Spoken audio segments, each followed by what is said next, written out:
standing out there in that weather and all these hours to get in here today. As Stephen Miller said, we have 20 hours until our long national nightmare is over. We're almost there. By the way, Stephen Miller, if you like what Trump did at the border, you have that guy to thank in large part. That's the guy. He's the magic behind the man. And he's back, thank God. Him and Tom Homan together. Oh. The goodness, Scott Pressler, good to see you. The goodness that is about to rain down on us after Trump is inaugurated tomorrow is already starting, and I've got to tell you, I am so pumped up about it. Things are already happening in anticipation of Trump being sworn in, like Facebook and McDonald's getting rid of their DEI programs. Good for you, McDonald's workers. Looking at you, Kamala Harris. Really?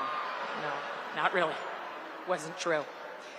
You got universities from University of Michigan to North Carolina to all the public universities in Iowa, all the public universities in Texas getting rid of DEI. You have got, yes, you've got a bill that passed the House this week, the Protection of Women and Girls in Sports Act. Yes. Now, it passed once before, but this time we control the Senate. We have a much better shot. Still have to get 60 votes to get a vote. We're looking good. You've got a judge who struck down Joe Biden's disgusting changes to Title IX, which has been stopped in its tracks, and it will be killed entirely, those changes, as soon as Trump gets in there. Have no doubt whatsoever. Good things are happening all around the country. Pete Hegseth was testifying this week that military recruiting is already going up in anticipation of their new commander-in-chief.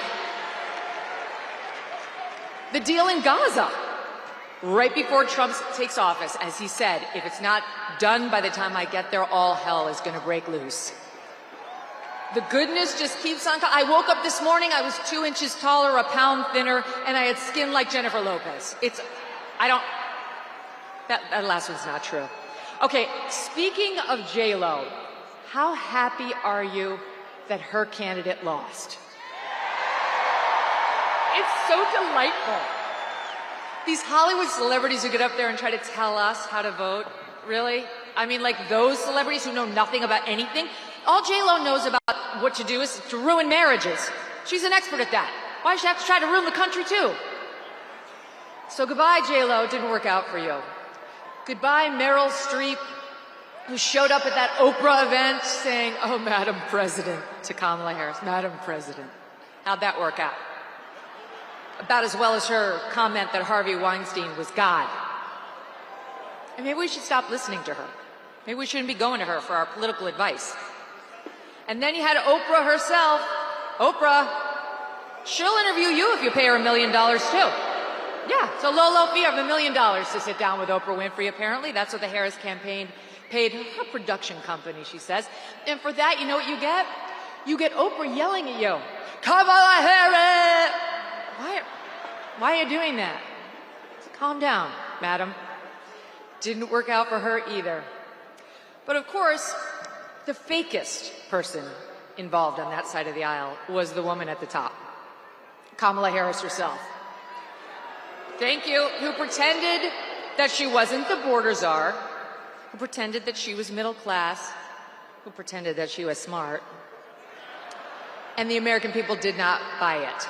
Every time you turned around, this woman was doing something faker than the last, right? Her fake Jamaican accent, her fake Eastern European accent, her fake Spanish accent. It was like spending a day at Joe Biden's southern border. Nonstop, right? We gonna win.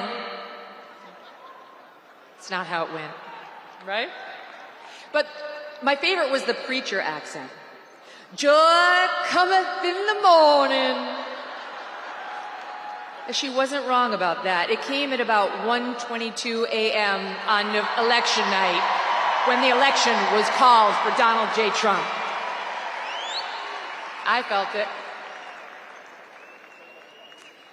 I've been thinking so much about Trump especially today and this week, I know you have too, praying for him, praying for his family, thankful to them. I mean, think about it. I interviewed Trump about a year plus ago and asked him, why are you doing this? You could be in Scotland, you could be at your golf courses. It's because he loves the country. And he wasn't done yet. And we're not done with him.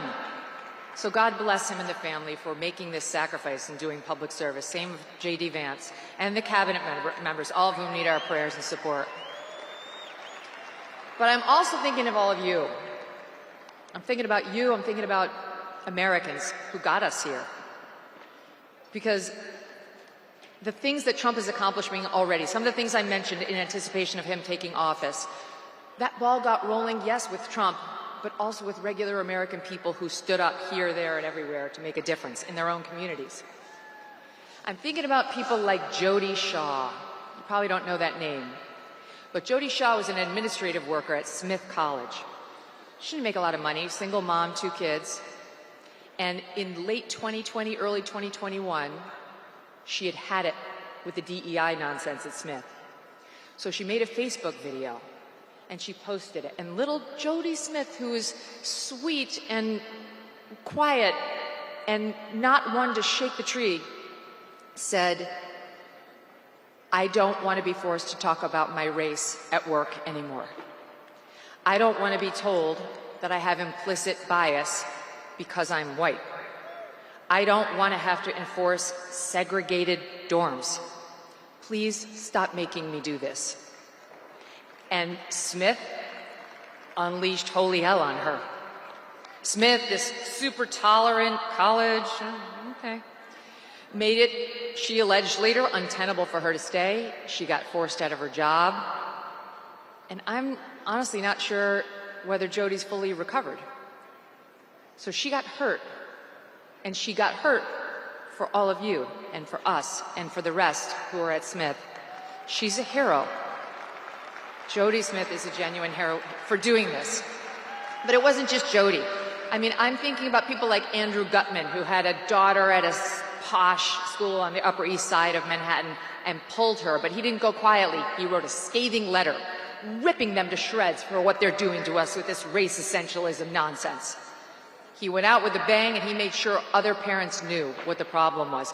Jason Riley of the Wall Street Journal, you may see him on Fox News sometimes, and his wife Naomi Schaefer Riley, who pulled their mixed race daughters from a school in Rye, New York, and made a point of doing it because that school thought that their mixed race daughters were desperate to talk about their blackness all the time, and they found out the hard way those kids really just wanted to learn math. These battles are being won piece by piece, one at a time. And there are so many others. I'm thinking about the 14-year-old girls in Wisconsin who had an 18-year-old guy come in there naked into their showers after gym. I'm thinking about the young woman in Massachusetts who just wanted to play field hockey and suddenly got all of her teeth knocked out because a boy played for the other team posing as a girl. How do we know about these stories? Because people were outraged. Citizens went to the news. They went to their principals. Girls spoke out one by one and got the ball rolling on change. And change is coming. All of you wearing the MAGA hats. It used to be an act of civil disobedience, right? Yes, sir, defiance of a registered order that didn't want to hear from you. But wearing that hat for much of the past 8 years has been an act of courage, too. And I know just because you're here, that you had your moments in your own communities, whether it was online or at the bowling alley or at the restaurant or at school, where you stood up for one of these same issues, where you had to tell somebody you didn't want to be reduced to skin color, where you said, I prefer the days when we didn't make a thing out of that, where you had to tell somebody that boys cannot become girls and girls cannot become boys.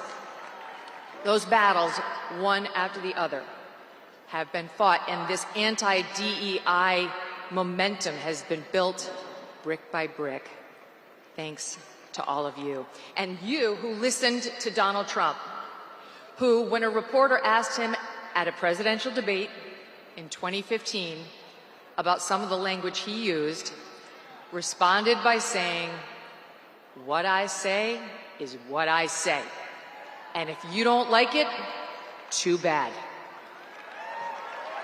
That was more than just a quick comeback.